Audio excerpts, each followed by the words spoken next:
No humans were harmed or even used in the creation of this program.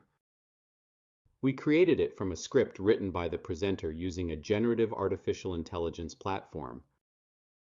We hope you enjoy it. Welcome to today's program. When does remote work constitute the unauthorized practice of law? My name is McGee.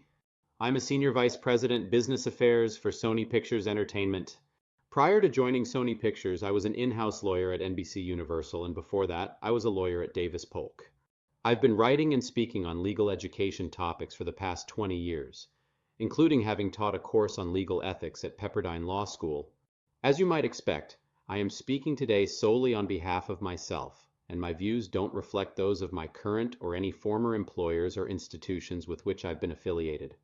Remote or hybrid legal work is a topic that is relevant to many, if not most, lawyers because of changes to the practice of law that were made in response to the COVID-19 pandemic. Many of these changes have become permanent because many law firms and companies have preferred to continue to allow their lawyers to work fully remotely or on a hybrid schedule, and many lawyers prefer the flexibility that remote or hybrid work affords them. As we all remember perhaps too well, during the COVID-19 pandemic, when the world was shut down for a matter of many weeks, and in some states, for a matter of many months, and like everyone else who was able to do so, lawyers were forced to work remotely. Some of those lawyers took the opportunity to move to another state and to work remotely from that location. Think of a lawyer who works at a law firm in New York, is licensed in New York, and represents clients in New York moving to Florida during the pandemic and working remotely from that location. As the pandemic receded and workplaces reopened, this lawyer continued to work fully remotely from Florida or to employ a hybrid strategy, spending some number of days physically located in the New York office and some number of days working remotely from the lawyer's new home in Florida. This raised the question whether a lawyer like the one in our hypothetical was engaging in the unauthorized practice of law in the remote state, in this case Florida, where the lawyer is not admitted to practice law. Being careful not to bury the lead, and to deliver some good news for any lawyers out there who are currently working remotely from a state where they are not a member of the bar, in general, lawyers do not commit the unauthorized practice of law merely by working remotely from a state where they are not licensed. There are a few simple rules that those lawyers need to follow to make sure this is the case, but the rules are not onerous, and you very likely are already complying with them. We will walk through those rules today with special attention to the rules that apply to lawyers living in California and New York for two reasons. First, I am very familiar from prior CLE programs I have done in this area with the rules that govern lawyers who live in one of those two states but who are not admitted to that state's bar. Second, these two states are popular destinations for lawyers who are working remotely, and so it will benefit the lawyers who live in California or New York to know the specific rules that apply to them. The other good news I am happy to report to you is that the rules that govern remote work are now much clearer and easier for lawyers to navigate than at any time in the past. Before we get started on learning the rules, why should you care about the unauthorized practice of law? After all, what's the worst that could happen to a lawyer who is found to have engaged in it? Well, the parade of horribles is actually quite long and distinguished, and it includes at least 4 categories of nasty consequences: reputational, financial, legal, and ethical. In terms of reputational consequences, several years ago, the National Law Journal published an expose entitled "GCs Forget One Detail, Their License," where they famously outed 8 general counsels of Fortune 500 companies who were not properly licensed to practice law in the states where they worked. Of course, being outed publicly as an unlicensed lawyer would be a reputational disaster for you and your law firm or company, and something I am sure each of you very much would like to avoid. You shouldn't underestimate the reputational hit you would take in that event, but we don't need to belabor the point either. If you spend an hour with me today to learn the rules and take care to follow them, you should be able to continue to represent your clients while working remotely, confident that your name will not appear on a future wall of shame of lawyers who engaged in the unauthorized practice of law. Financial consequences could include a potential loss of attorney's fees to which you otherwise would be entitled, and damages you might have to pay arising from potential malpractice claims by unhappy clients. Indeed, it is frequently unhappy clients who, in addition to refusing to pay their legal bills on the grounds that their lawyers were not licensed to practice law in their state, file complaints with their state's bar that their lawyers had engaged in the unauthorized practice of law. While you have malpractice insurance to cover you in the latter case, you certainly don't want to have to use it for something like an unauthorized practice of law issue that was easily preventable. The legal consequences for the unauthorized practice of law include civil liability for you and your law firm or company for violating unauthorized practice of law statutes. A finding of unauthorized practice of law also means that your law firm or company could lose the protection of the attorney-client privilege with respect to communications between you and your clients, and the protections generally accorded to your litigation work product. In the view of the courts that have considered these cases, the result is binary. Either you are a lawyer properly licensed to practice in the state, in which case the attorney-client privilege attaches to your communications with your client and to your litigation work product, or you are not a lawyer properly licensed to practice in the state, in which case there is no privilege or work product protection. No middle ground exists for cases where the client or the lawyer made a mistake about the lawyer's right to practice law in the state. It's all or nothing.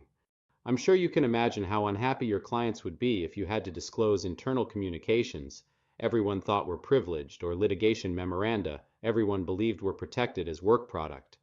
Finally, there are the legal ethics consequences for you as a lawyer for having engaged in the unauthorized practice of law, which include potential state bar sanctions of a fine, suspension, and disbarment. As we will see later, in nearly all states, a lawyer now can be subject to discipline in at least 2 states: the state where he or she is licensed and any of the states where he or she performed legal work.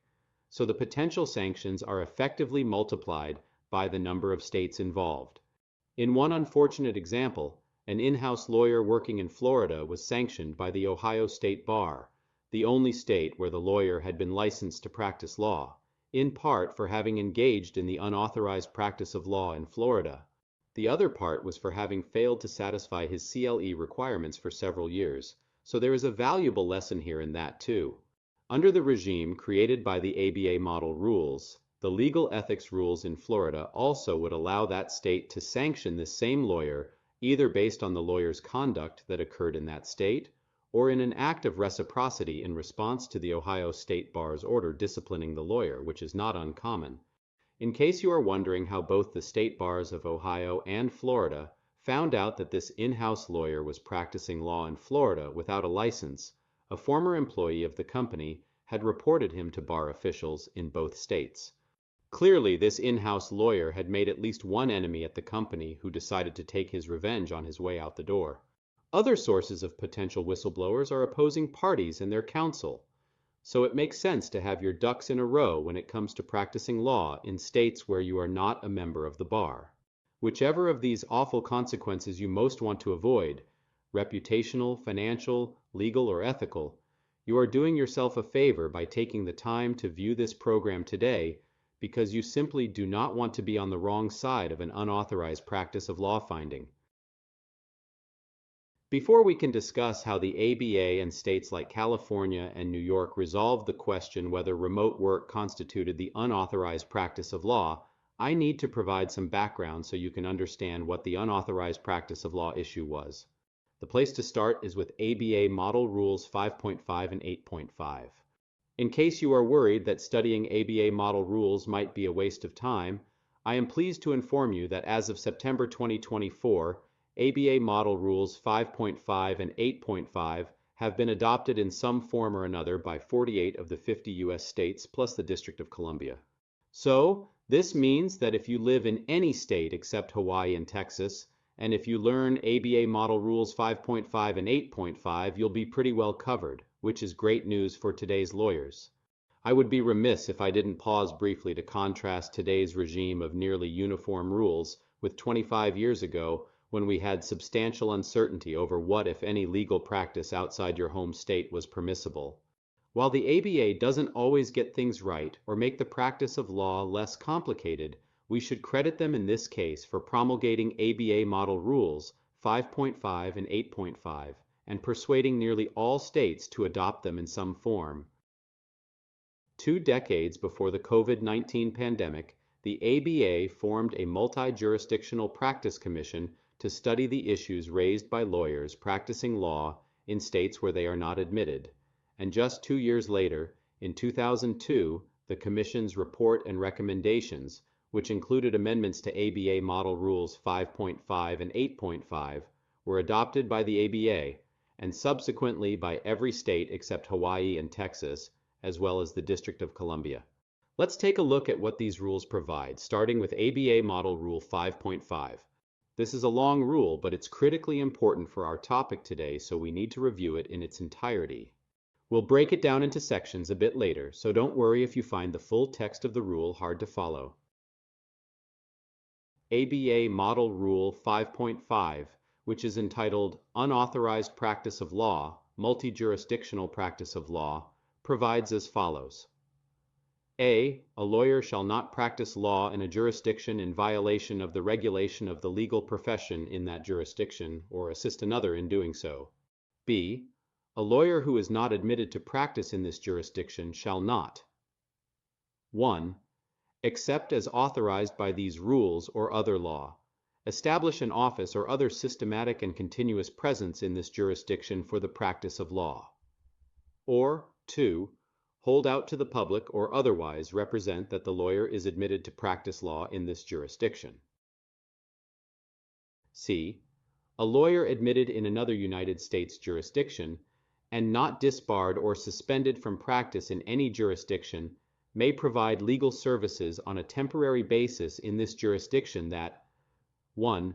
Are undertaken in association with a lawyer who is admitted to practice in this jurisdiction and who actively participates in the matter. 2. Are in or reasonably related to a pending or potential proceeding before a tribunal in this or another jurisdiction, if the lawyer or a person the lawyer is assisting is authorized by law or order to appear in such proceeding or reasonably expects to be so authorized. 3. Are in or reasonably related to a pending or potential arbitration, mediation, or other alternative resolution proceeding in this or another jurisdiction, if the services arise out of or are reasonably related to the lawyer's practice in a jurisdiction in which the lawyer is admitted to practice and are not services for which the forum requires pro hac vice admission, or 4. Are not within paragraphs C2 or C3, and arise out of or are reasonably related to the lawyer's practice in a jurisdiction in which the lawyer is admitted to practice. D. A lawyer admitted in another United States jurisdiction or in a foreign jurisdiction and not disbarred or suspended from practice in any jurisdiction or the equivalent thereof, or a person otherwise lawfully practicing as an in-house counsel under the laws of a foreign jurisdiction may provide legal services through an office or other systematic and continuous presence in this jurisdiction that 1.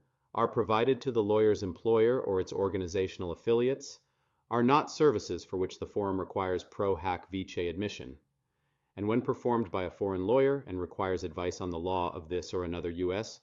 jurisdiction or of the United States, such advice shall be based upon the advice of a lawyer who is duly licensed and authorized by the jurisdiction to provide such advice, or 2. Are services that the lawyer is authorized by federal or other law or rule to provide in this jurisdiction. For purposes of paragraph D. 1.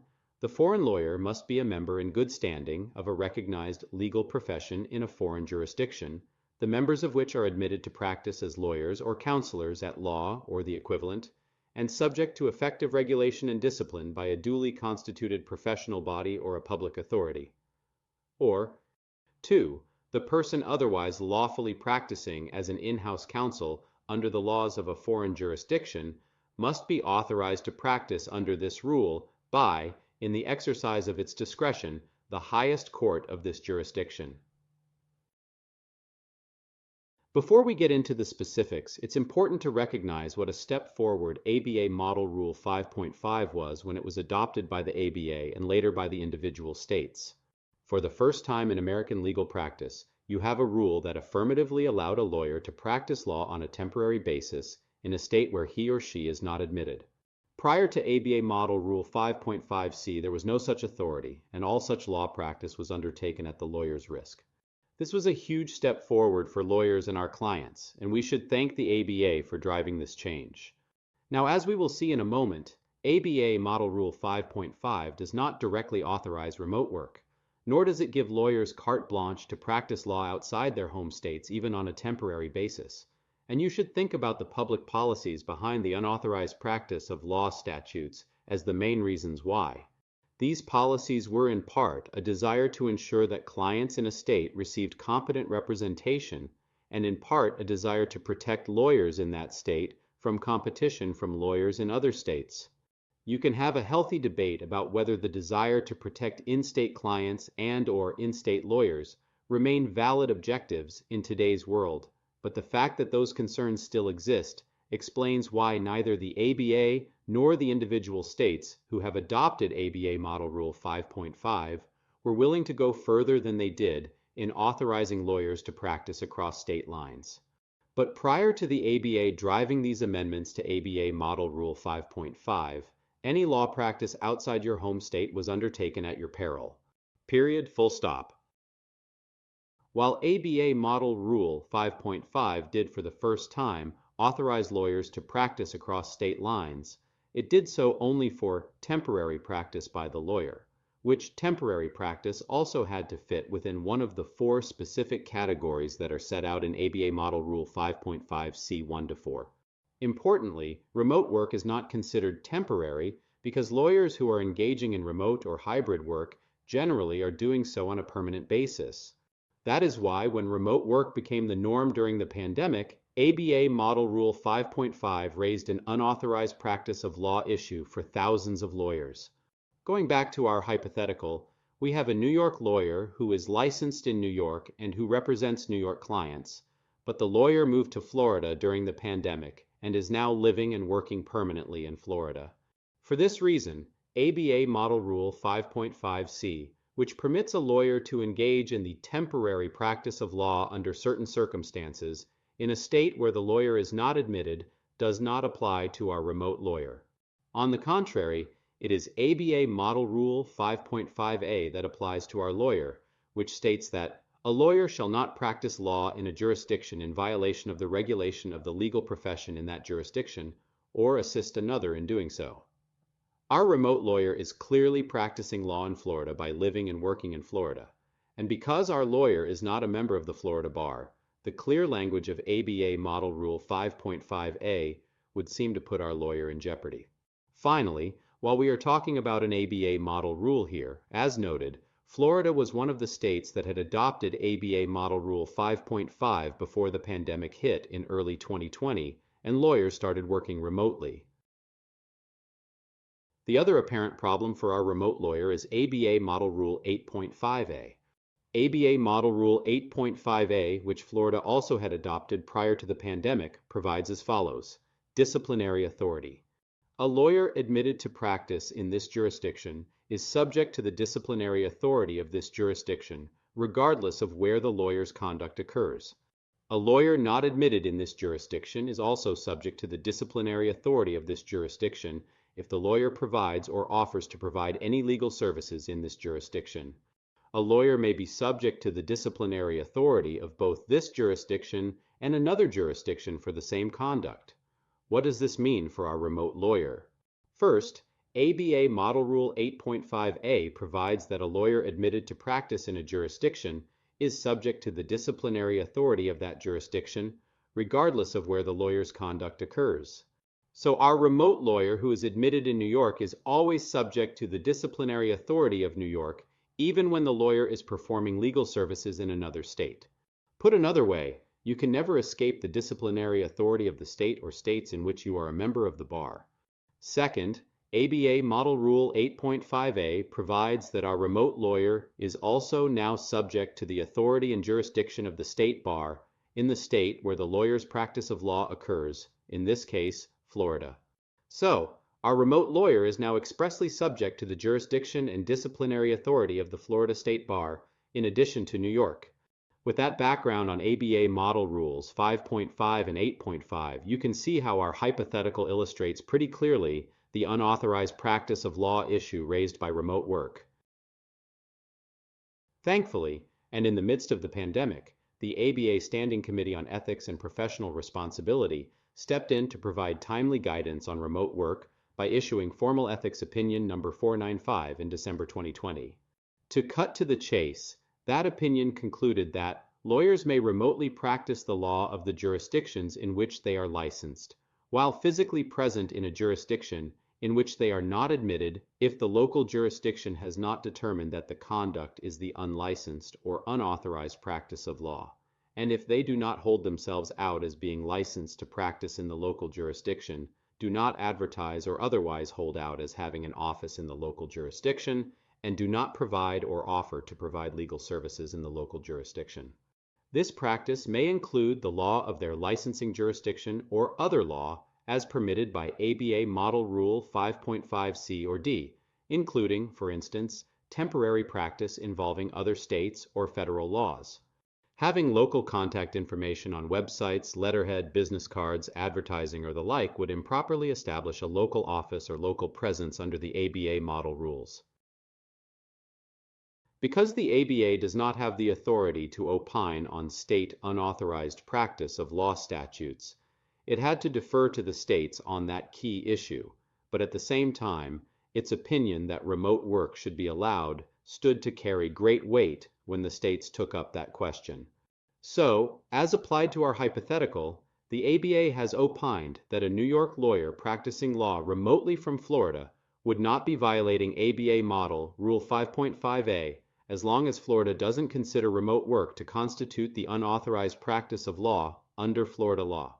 The lawyer also must not hold himself or herself out as being licensed to practice in Florida, advertise or otherwise hold out as having an office in Florida, or provide or offer legal services to clients in Florida. Let's walk through the ABA's analysis to see how it arrived at this vital conclusion that remote work should not be considered the unauthorized practice of law.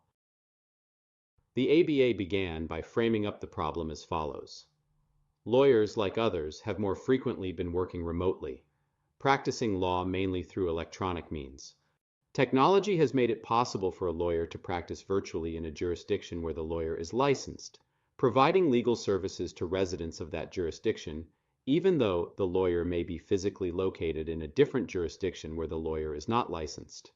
A lawyer's residence may not be the same jurisdiction where a lawyer is licensed.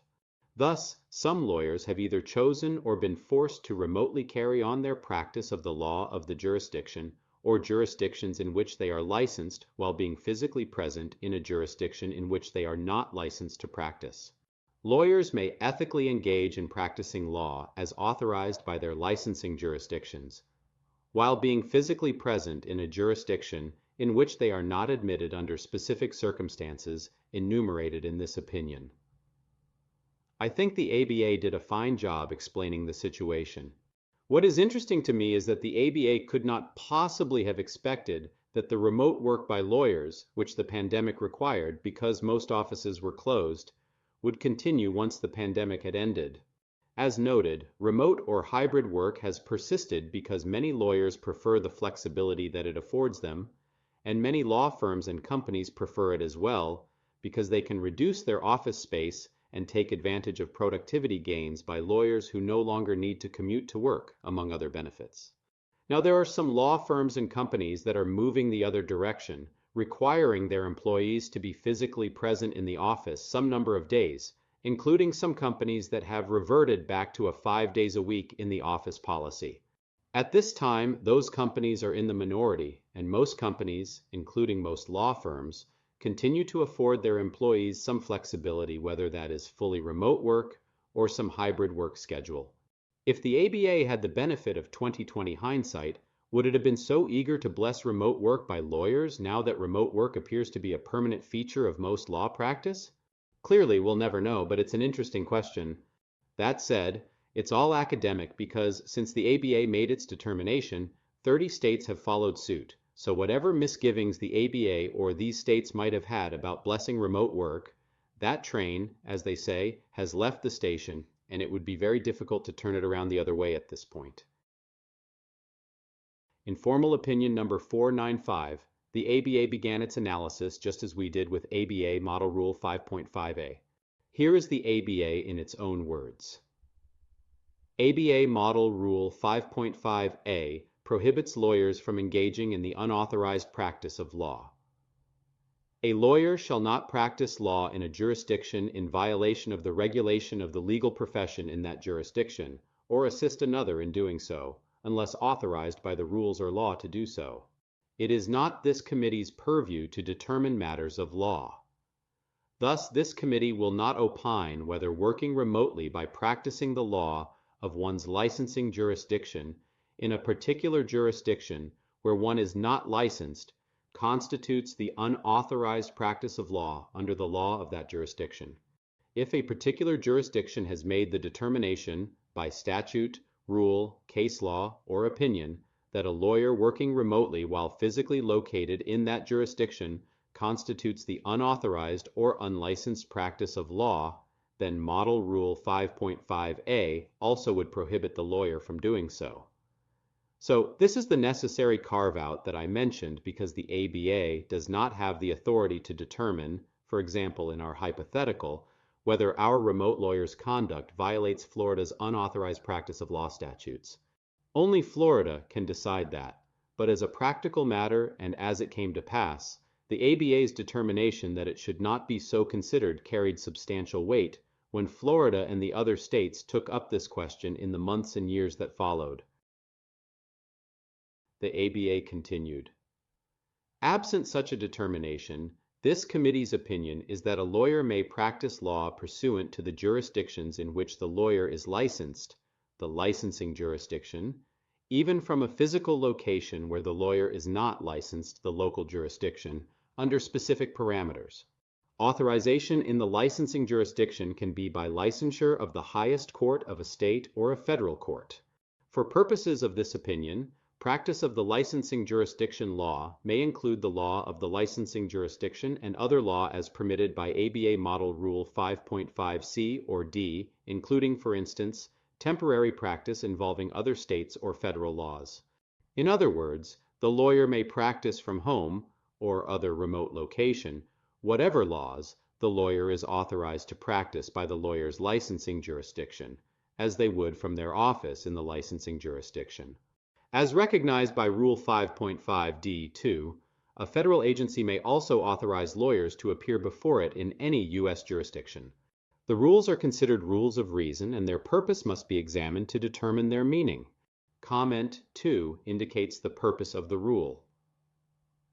Limiting the practice of law to members of the bar protects the public against rendition of legal services by unqualified persons. A local jurisdiction has no real interest in prohibiting a lawyer from practicing the law of a jurisdiction in which that lawyer is licensed and therefore qualified to represent clients in that jurisdiction.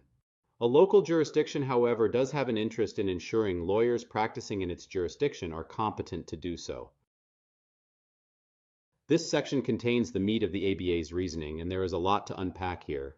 I think the best way to think about this is to start with the last bit where the ABA quotes from comment number 2 to ABA Model Rule 5.5, where it describes the purpose of the rule as limiting the practice of law to members of the bar protects the public against rendition of legal services by unqualified persons. If that is the goal, the ABA correctly reasons that a local jurisdiction has no real interest in prohibiting a lawyer from practicing the law of a jurisdiction in which that lawyer is licensed and therefore qualified to represent clients in that jurisdiction. As applied to our hypothetical, Florida has no real interest in prohibiting our remote lawyer from opining on New York law in his representation of New York clients because he is licensed to practice law by the state of New York. That our remote lawyer is doing that from his new home in Florida and not from his office in Manhattan makes no difference, and so remote work should not be prohibited by the state of Florida. It doesn't matter whether our remote lawyer was working from Florida while on a one-week vacation in that state, as many lawyers have done and continue to do before, during, and after the pandemic, or while living in that state permanently, as our remote lawyer now does.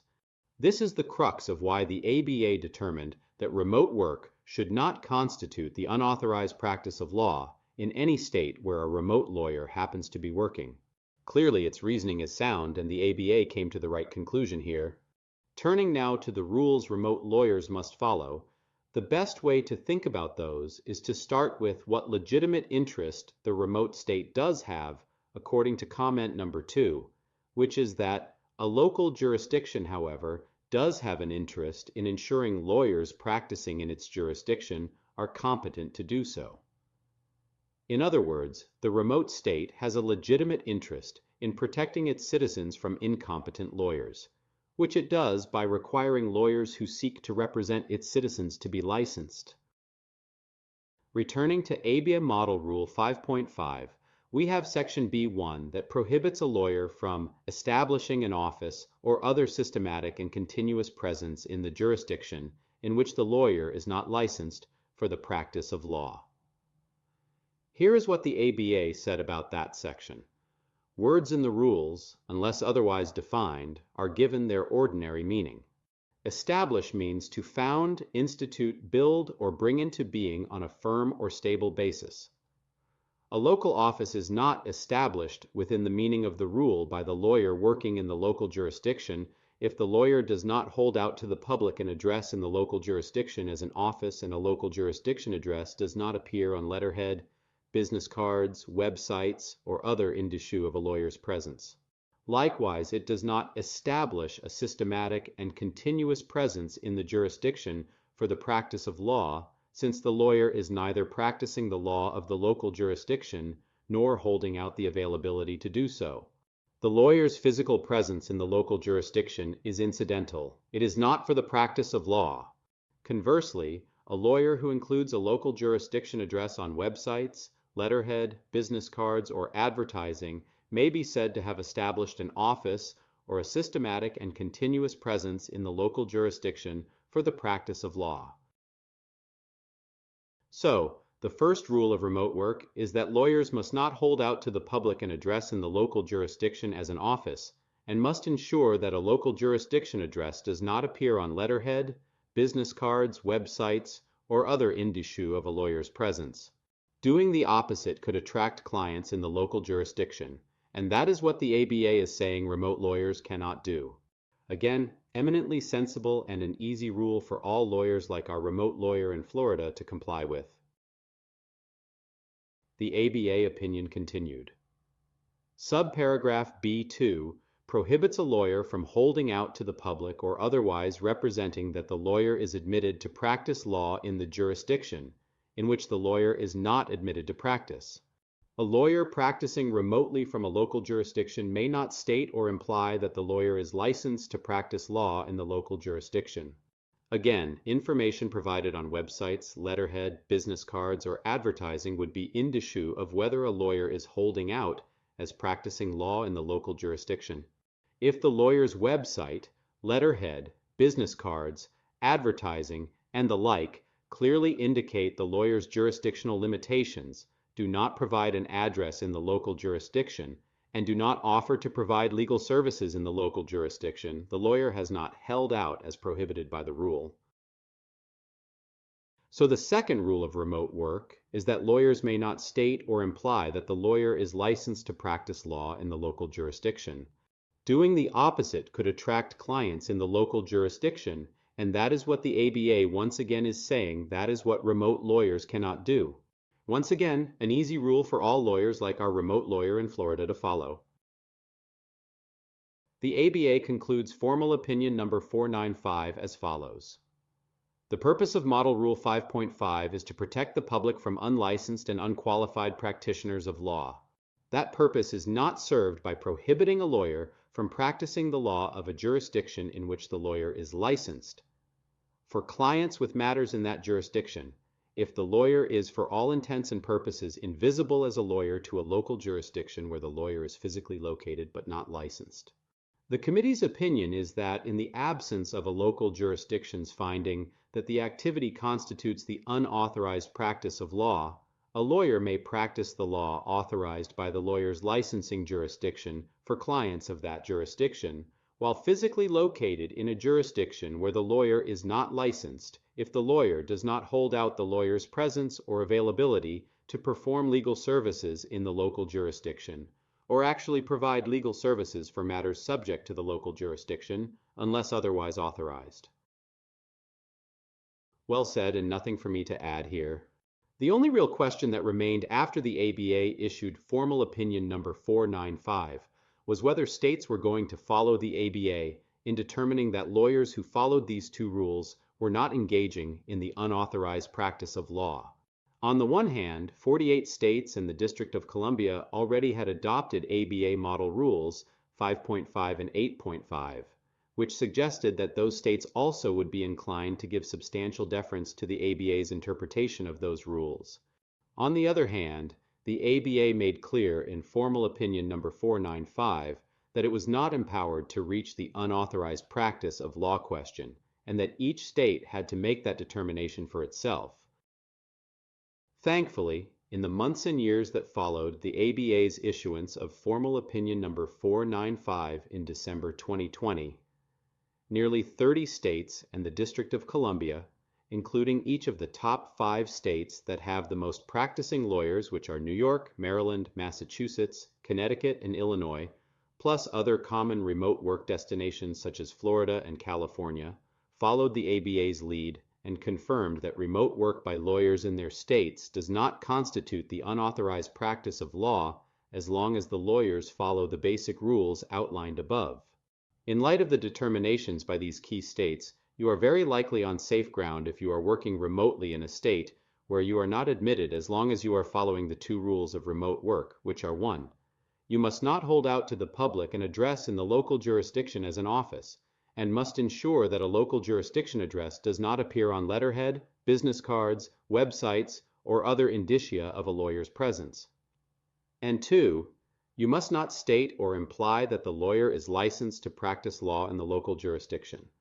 Before we review how California and New York resolved the question of whether remote work constitutes the unauthorized practice of law, we should cover off Florida to provide definitive guidance for the remote lawyer in our hypothetical.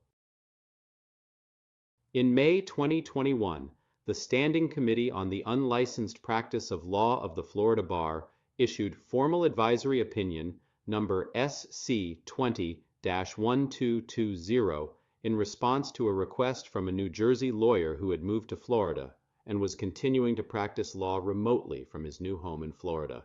The Standing Committee opined that the petitioner who simply establishes a residence in Florida and continues to provide legal work to out-of-state clients from his private Florida residence under the circumstances described in this request does not establish a regular presence in Florida for the practice of law. Consequently, it is the opinion of the Standing Committee that it would not be the unlicensed practice of law for petitioner, a Florida domiciliary employed by a New Jersey law firm having no place of business or office in Florida, to work remotely from his Florida home solely on matters that concern federal intellectual property rights and not Florida law, and without having or creating a public presence or profile in Florida as an attorney. In reaching this result, the committee explained its reasoning as follows. The facts raised in petitioner's request, quite simply, do not implicate the unlicensed practice of law in Florida. Petitioner is not practicing Florida law or providing legal services for Florida residents, nor is he or his law firm holding out to the public as having a Florida presence. All indicia point to petitioner's practice of law as being in New Jersey, not in Florida. It is the opinion of the Standing Committee that based on the facts set forth in his request and hearing testimony, and since there is no attempt by petitioner or his firm to create a public presence in Florida, petitioner does not have a presence in Florida for the practice of law. As this court noted in the Florida Bar v. Moses case, the single most important concern in the courts defining and regulating the practice of law is the protection of the public from incompetent, unethical, or irresponsible representation. Because petitioner is not providing legal services to Florida clients, no Floridians are being harmed by petitioner's activity, and there are no interests of Floridians that need to be protected by this court. Accordingly, as long as a remote lawyer is not representing Florida clients or opining on Florida law, the Florida State Bar is not going to find that lawyer to be in violation of Florida's unauthorized practice of law statutes. For the same reason, the remote lawyer in our hypothetical, who similarly is exclusively practicing New York law on behalf of New York clients, would be in the clear as well. When it came time for California to consider the remote work question a bit later in 2021, it took a very similar approach to Florida. In August 2021, the Legal Ethics Committee of the Bar Association of San Francisco issued Formal Ethics Opinion Number 2021-1 in response to the question, is a lawyer who is licensed in one or more jurisdictions but practices law remotely from another jurisdiction where the lawyer resides and is not licensed, engaged in the unauthorized practice of law? The Legal Ethics Committee answered this question as follows. A lawyer who is not licensed in California and who does not advertise or otherwise hold himself or herself out as a licensed California lawyer does not establish an office or other systematic or continuous presence for the practice of law in California and does not represent a California person or entity, but is merely physically present in California while using modern technology to remotely practice law in compliance with the rules of the jurisdiction where the lawyer is licensed, should not be held in violation of California's unauthorized practice of law, rule and laws, specifically California Rules of Professional Conduct. Rule 5.5, or the State Bar Act, Business and Professions Code Section 6125 to 6126. If such a lawyer does represent a California person or entity, whether the lawyer violates the UPL rule and laws will depend on the nature of the representation, whether the representation complies with the regulations of the jurisdiction where the lawyer is licensed, the role of other California lawyers in the representation, and other factors relevant to whether the California client is protected consistent with the purpose of the UPL rule and laws. As I said, this is fully consistent with the approach taken by Florida, but it adds an additional element that is worth highlighting as it may be relevant to lawyers working remotely from California and other states. In terms of the main holding, the Ethics Committee confirmed that as long as a remote lawyer is not representing California clients or opining on California law, the California State Bar is not going to find that lawyer to be in violation of California's unauthorized practice of law statutes. Here is that passage from Formal Opinion Number 2021-1 confirming this conclusion. Under the facts in Scenario 1, the lawyer has no law office in California, is not holding out as a lawyer licensed in California, and is not soliciting or representing California persons or entities. Given these facts, and provided the lawyer is properly practicing law as allowed under the jurisdiction where the lawyer is licensed, the lawyer is likely not practicing law in California under Burbrower or Condon, which are two key unauthorized practice of law cases decided by the California Supreme Court, and California should have no interest in disciplining the lawyer. Accordingly, a remote lawyer living in California is thus required to follow the same two rules of remote work that we outlined earlier when we analyzed ABA Formal Ethics Opinion Number 495, which are 1. You must not hold out to the public an address in the local jurisdiction as an office, and must ensure that a local jurisdiction address does not appear on letterhead, business cards, websites, or other indicia of a lawyer's presence. And 2. You must not state or imply that the lawyer is licensed to practice law in the local jurisdiction. The additional element that the Ethics Committee highlighted is what happens if a remote lawyer who is otherwise following the two rules of remote work started to work on matters for California clients. Here is how the Ethics Committee framed the question. A closer and more complicated question would arise if the lawyer began working on matters for one or more clients of State A firm who are California persons or entities. The answer may depend on the nature of the representation, whether the representation complies with the regulations of the jurisdiction where the lawyer is licensed, the communications between the lawyer and the client concerning where the lawyer is licensed and any limitation on the lawyer's conduct, the role of other California lawyers in the representation, and the frequency and significance of such representations in the lawyer's practice. To paraphrase the Ethics Committee, the answer as to whether the remote lawyer in that case is at risk of violating California's unauthorized practice of law statutes is, it depends. On the one hand, the remote lawyer likely would be in trouble if the lawyer engaged in activities that involved both a California client and a matter located in California and controlled by California law, and where there is no California lawyer involved in advising the California client. Similarly, if a remote lawyer reached out to provide extensive advice to an individual California tort claimant about how to litigate or settle a dispute centered in California and governed by California law, that likely would constitute the unauthorized practice of law in California. On the other hand, if the remote lawyer were a Delaware-admitted corporate law specialist who was approached by the general counsel of a California-based Delaware LLC to advise about an internal dispute governed by Delaware law, that lawyer likely would not be found to be engaging in the unauthorized practice of law in California. Based on the examples cited by the Ethics Committee, among the key factors the remote lawyer should consider in deciding whether it is permissible to represent a California client are whether the matter is located in California, whether it is controlled by California law, and whether there are other California lawyers who are involved in the representation. Coincidentally, these are the same factors that any lawyer who is not admitted in California must consider to determine if the lawyer's representation of California clients on a temporary basis is authorized. Recall that ABA Model Rule 5.5C1-4 sets out 4 specific categories of temporary practice by a lawyer, which are allowed. California adopted these 4 categories, plus a couple others, in the form of rules 9.40 to 9.49 of the California Rules of Court that collectively provide exceptions to California's UPL mandates and allow certain persons who are not licensed in California to temporarily practice law in the state if the express requirements are met. When I mentioned these categories of permitted temporary practice earlier, I made the point that they don't apply here because lawyers who are engaging in remote or hybrid work generally are doing so on a permanent basis, and so it cannot be considered temporary.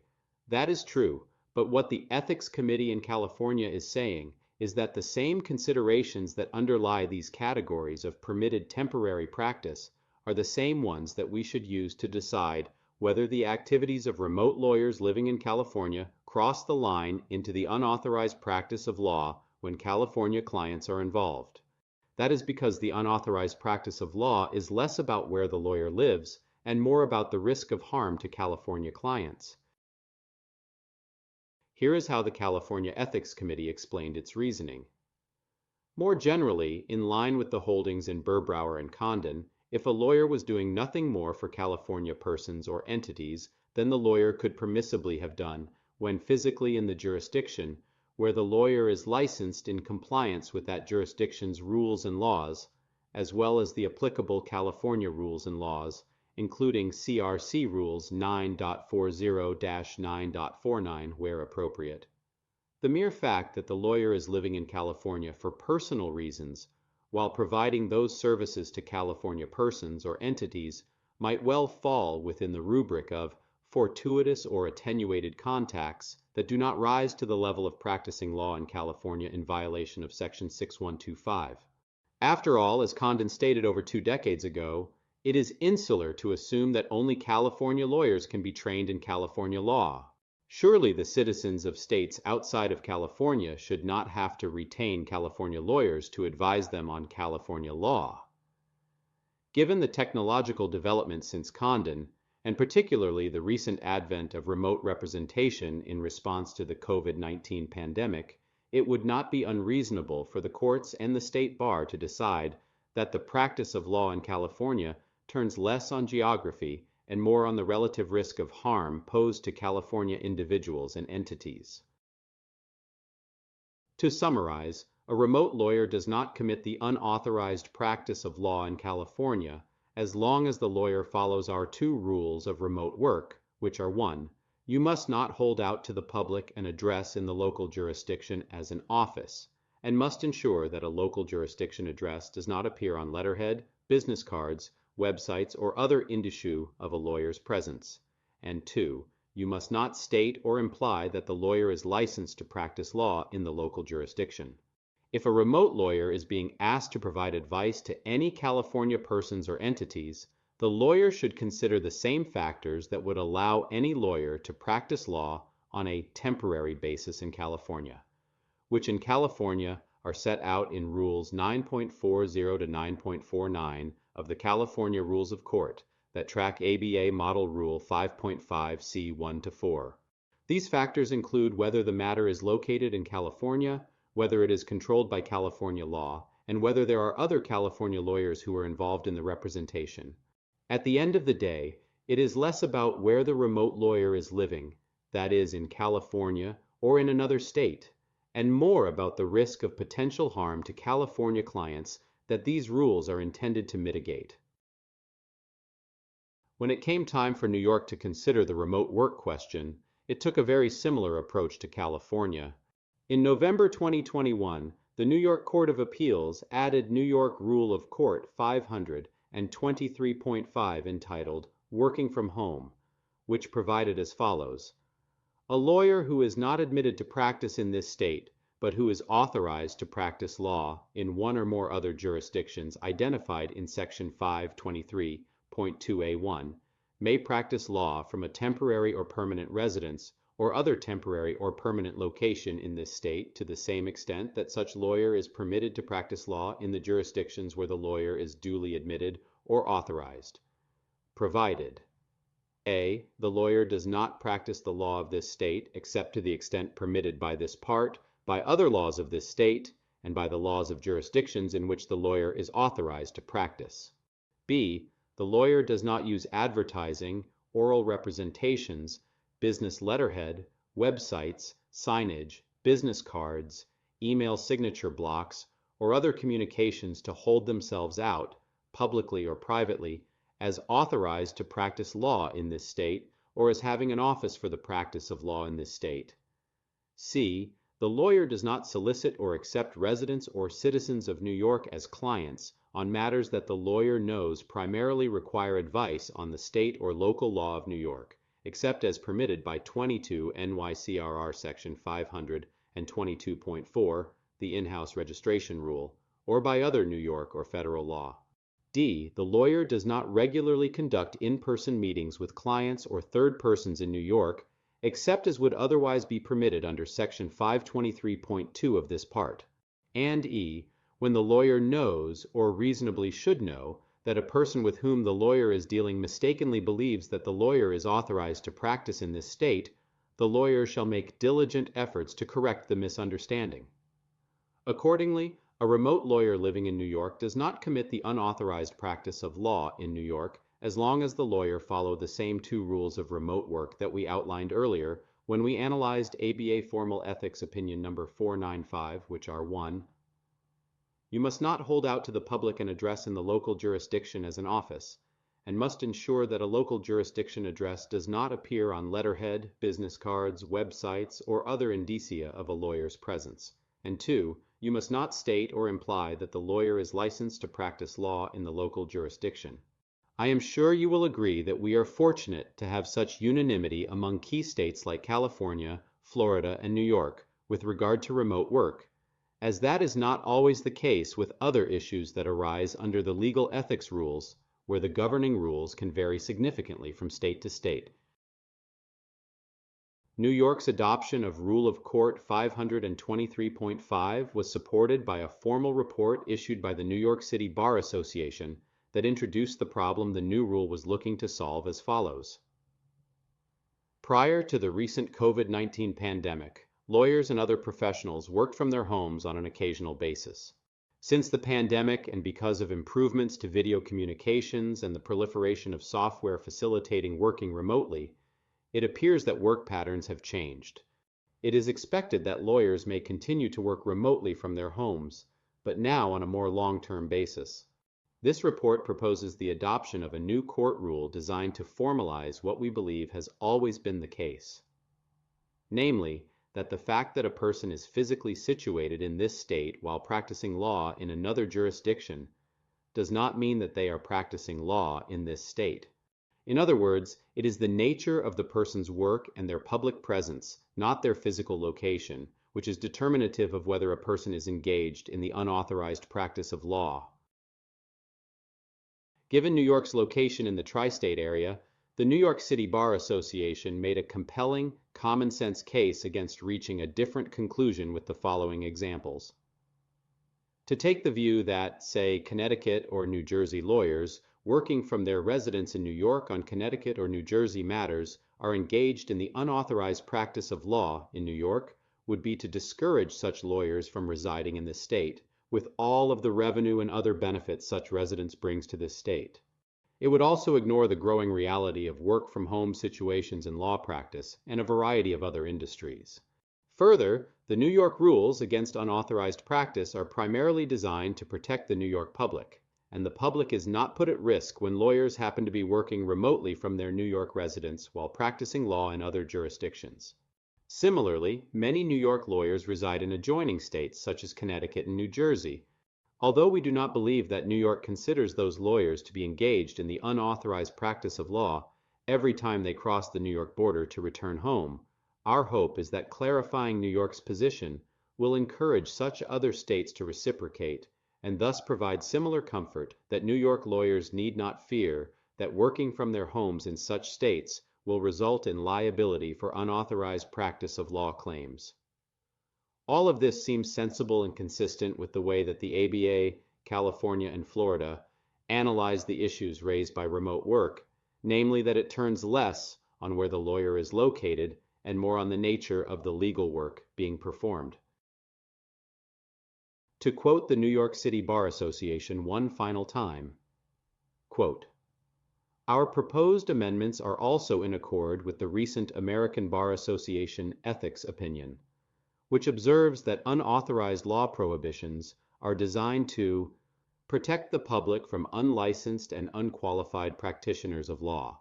That purpose is not served by prohibiting a lawyer from practicing the law of a jurisdiction in which the lawyer is licensed for clients with matters in that jurisdiction, if the lawyer is for all intents and purposes invisible as a lawyer to a local jurisdiction where the lawyer is physically located but not licensed," end quote.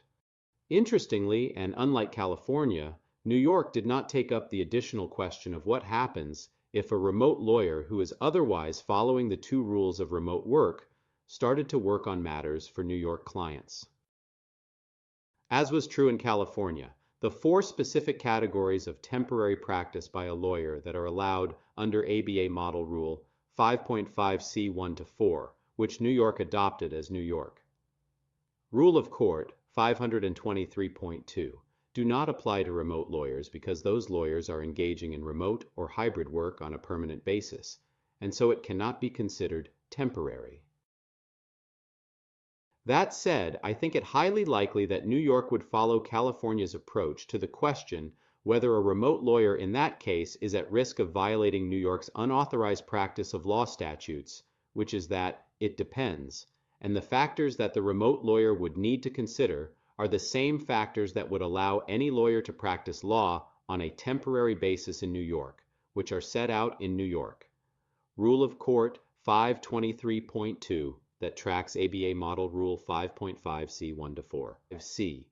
These factors include whether the matter is located in New York, whether it is controlled by New York law, and whether there are other New York lawyers who are involved in the representation. As we saw earlier, at the end of the day, it is less about where the remote lawyer is living, that is, in New York or in another state, and more about the risk of potential harm to New York clients that these rules are intended to mitigate. This brings us very close to the end of today's program, so let's summarize what we covered today.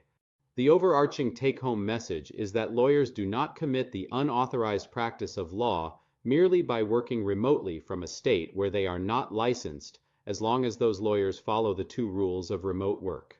The first rule is that you must not hold out to the public an address in the local jurisdiction as an office, and must ensure that a local jurisdiction address does not appear on letterhead, business cards, websites, or other indicia of a lawyer's presence. The second rule is that you must not state or imply that you are licensed to practice law in the local jurisdiction. As I mentioned at the outset, these rules are easy to follow, and it is likely you already are complying with them. Now, in saying you are safe from an unauthorized practice of law finding as long as you follow the two rules of remote work, presumes that you are only representing clients that are located in the state where you are licensed. In the case of our hypothetical, that would mean only New York clients for the New York lawyer who is working remotely from Florida. If you start to work on matters for clients located in the remote state, once again in our hypothetical, clients located in Florida, the answer goes from a clear yes to a much less clear it depends. While not every state has addressed this particular issue, Florida and New York being two of them, I believe the approach taken by California is sensible and likely provides the right guidance should that scenario arise for you. What the California Ethics Committee advised is that you need to look at several factors, including the nature of the representation, whether the representation complies with the regulations of the jurisdiction where the lawyer is licensed, the communications between the lawyer and the client concerning where the lawyer is licensed, and any limitation on the lawyer's conduct, the role of other local lawyers in the representation, and the frequency and significance of such representations in the lawyer's practice. These are the same factors that lawyers need to consider when they are seeking to engage in the temporary practice of law in any state where they are not licensed, which in California are set out in Rules 9.40 to 9.49 of the California Rules of Court, and in New York it's set out in Rule of Court 523.2, both of which track ABA Model Rule 5.5C1 to 4. These factors include whether the matter is located in the remote state, in our hypothetical, in Florida, whether it is controlled by Florida law, and whether there are other Florida lawyers who are involved in the representation. At the end of the day, it is less about where the remote lawyer is living, that is, in Florida or in another state, and more about the risk of potential harm to Florida clients that these rules are intended to mitigate. Before we close, I will leave you with one last piece of advice as it relates to remote work. Look before you leap. While it is true that in the months and years that followed the ABA's issuance of Formal Opinion Number 495, nearly 30 states and the District of Columbia, including each of the top 5 states that have the most practicing lawyers, which are New York, Maryland, Massachusetts, Connecticut, and Illinois, plus other common remote work destinations such as Florida and California, followed the ABA's lead and confirmed that remote work by lawyers in their states does not constitute the unauthorized practice of law, as long as the lawyers follow the 2 rules of remote work we have been discussing today. There is at least one exception: Missouri. While Missouri is one of the 48 states that has adopted a version of ABA Model Rules 5.5 and 8.5, and because of this you might be tempted to think you would be in the clear as it relates to remote work performed in that state, an advisory committee of the Missouri Supreme Court recently issued an informal opinion that performing any legal work in Missouri by a lawyer who is not a member of the Missouri Bar would constitute the unauthorized practice of law in Missouri. This advisory opinion from Missouri runs contrary to the clear trend among the states, but if you are a remote lawyer in Missouri, it is the key guidance that you need to follow, so it makes sense to do the research on your particular state and situation before you act whenever remote work and multi-jurisdictional practice is involved. If you are interested in learning more about the rules that govern lawyers who are performing temporary legal work on behalf of clients in a state where they are not licensed, you can check out our program Multi-Jurisdictional Practice While Avoiding the Unauthorized Practice of Law. That program is likely available on the same service where you are viewing this one. I hope you enjoyed today's presentation and thanks for joining me.